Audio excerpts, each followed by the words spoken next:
दोस्तों नमस्कार, स्वागत है आपका हमारे YouTube चैनल नित्य क्लासेस में और मैं स्वागत करता हूं आपका।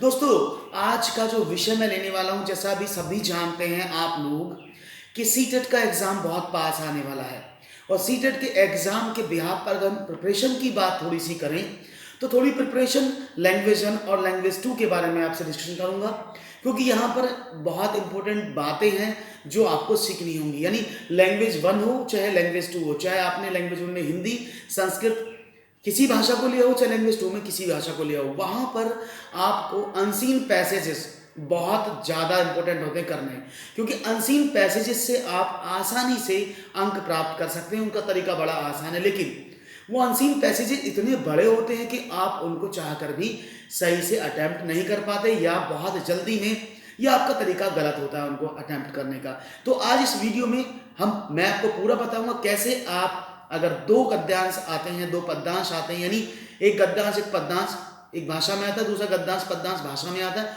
तो आप उनको कितनी तरीके से, कितनी जल्दी सटीकता से पूरे कर पाएंगे। तो दोस्तों वीडियो को लास्ट तक देखिएगा, जिससे कि आपको एक एक डाउट आपका क्लियर हो जाए। तो शुरुआत करते हैं आगे का वीडियो और देखते हैं क्या है वो मंत्र जो आपको सीखने होंगे, जो आपको पढ़ने होंगे और जिनको समझ के आप अपने अपरित गद्यांश को पूरा कर लेंगे। बस थोड़े से प्रिकॉशंस हैं, तो शुरुआत करते हैं। चलिए देखते हैं आगे।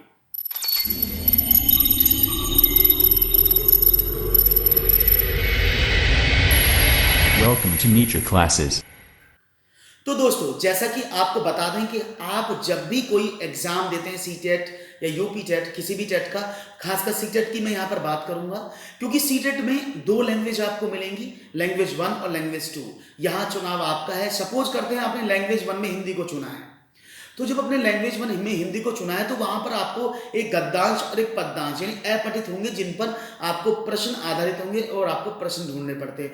तो उसका सटीक तरीका क्या है उसको हमें जानना है। देखिए दोस्तों, हम जनरली क्या करते हैं, हम पहले पूरा गद्यांश पढ़ते हैं, उसके बाद प्रश्नों को पढ़ना शुरू करते हैं और हमें हिट होता है दिमाग में कि अरे ये प्रश्न तो हमने पीछे कहीं पढ़ा था, वर्ड कहीं गद्यांश में मिला था। हम फिर से गद्यांश को पढ़ना शुरू करते हैं और एक प्रश्न का उत्तर देते हैं। यानी जितने प्रश्न होंगे उतनी बार हमें गद्यांश को पढ़ना होता है, जो बहुत ज्यादा समय लेता है। तो मेरा पर्सनल सजेशन दोस्तों आप लोगों के लिए है कि अगर जब आप गद्यांश को करें तो उसका तरीका थोड़ा सा बदल लें। तरीका क्या होगा कि आप सबसे पहले उन दिए हुए प्रश्नों को पढ़ें। जो मैं सिर्फ प्रश्न की बात कर रहा हूं, मैं ये नहीं कह रहा आपसे कि उनके आप ऑप्शंस को भी पढ़ें। नहीं, जो आधारित, सपोज एक गद्यांश आपके सामने लिखा हुआ है, आप उस गद्यांश के सिर्फ प्रश्नों को पढ़ें, सिर्फ प्रश्न को, अभी कुछ नहीं करना है, बस प्रश्न को पढ़ना है। तो आपने प्रश्न पढ़ा, उसके बाद जैसे ही आप प्रश्न पढ़ते हैं तो आपके माइंड में एक चीज सेट हो जाती है कि ये प्रश्न मैंने पढ़ा है, तो कहीं ना कहीं इस प्रश्न का मेरे एक छाप मेरे दिमाग में रह जाता है और वो मुझे दिमाग में क्वेश्चंस को समझने की शक्ति थोड़ी सी जन्म ले लेती है कि वो प्रश्न में जो वर्ड यूज हुए हैं वो मैंने पढ़ लिए। अब क्या करते हैं, अब गद्यांश को पढ़ना शुरू करते हैं। अपना पेन या पेंसिल जो भी आप यूज कर रहे हैं उसको साथ में रखें, और जैसे ही आप गद्यांश को पढ़ना शुरू करें या पद्यांश को पढ़ना शुरू करें तो आप नोट करेंगे, जैसे ही आप पढ़ना शुरू करेंगे अपने गद्यांश को, तो अगर आपने प्रश्न को पहले पढ़ा है तो आपको तुरंत प्रश्न के साथ वाली चीज आते ही या उस वर्ड को आते ही आपके दिमाग में तुरंत हिट होगा एकदम, अरे ये तो मैंने पढ़ा था।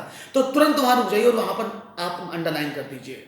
नहीं, जो गद्यांश आपने पढ़ा, प्रश्न पढ़े, उसके प्रश्नों के आधार पर आपने वो अंडरलाइन कर दिया, फिर आगे पढ़ा, फिर देखा कोई प्रश्न टकराया, फिर आपने उसको अंडरलाइन करा। यानी इस तरह से जितने प्रश्न आपके सामने आए आपने सिर्फ अंडरलाइन कर लिया। अब इसका फायदा आपको क्या मिलता है, इसका फायदा मिलने का बताता हूं क्यों मिलेगा फायदा।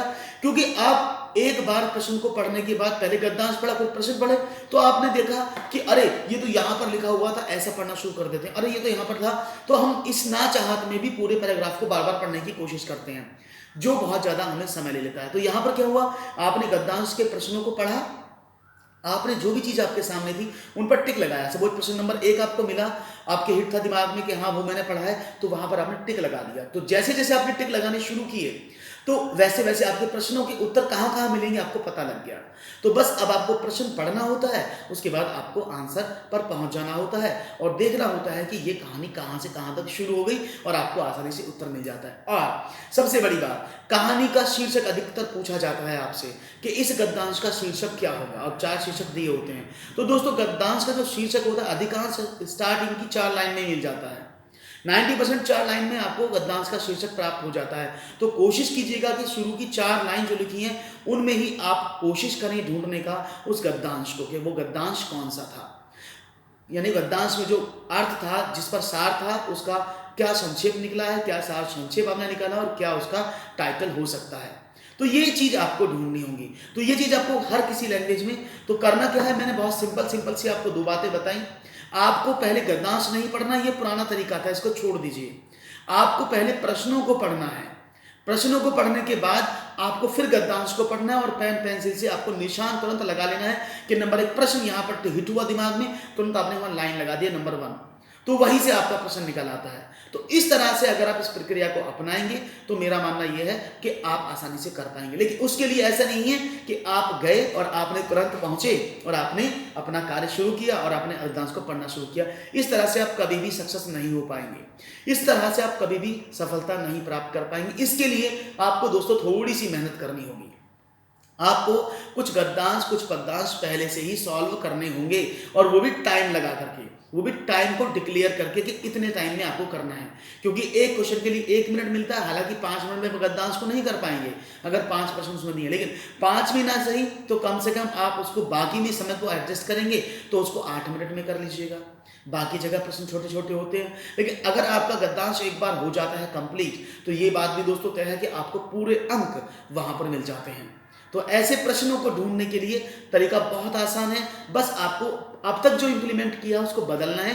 पहले क्वेश्चन को पढ़ना है, फिर गद्यांश को पढ़ना है, तब उसके आधार पर आपको उत्तर जो दिए हैं, विकल्प जो दिए हैं उनको पढ़ करके आंसर देना है। तो ये सटीक तरीका है जो मैंने अपने ऊपर इंप्लीमेंट किया, जो मैं अपने इंस्टीट्यूट में इंप्लीमेंट करता हूँ स्टूडेंट के साथ, और ये कारगर सिद्ध होता है। तो दोस्तों प्रैक्टिस करते रहिए, पास में एग्जाम है, और इन्हीं शुभकामनाओं के साथ फिर से मुलाकात होगी नए वीडियो में नए टिप्स के साथ। तब तक के लिए नमस्कार। और अगर आपने चैनल को सब्सक्राइब नहीं किया है, फॉलो नहीं किया है तो कर लीजिएगा और अपने दोस्तों को भी इसको शेयर कर दीजिएगा। दोस्तों नमस्कार, बहुत बहुत धन्यवाद, थैंक यू।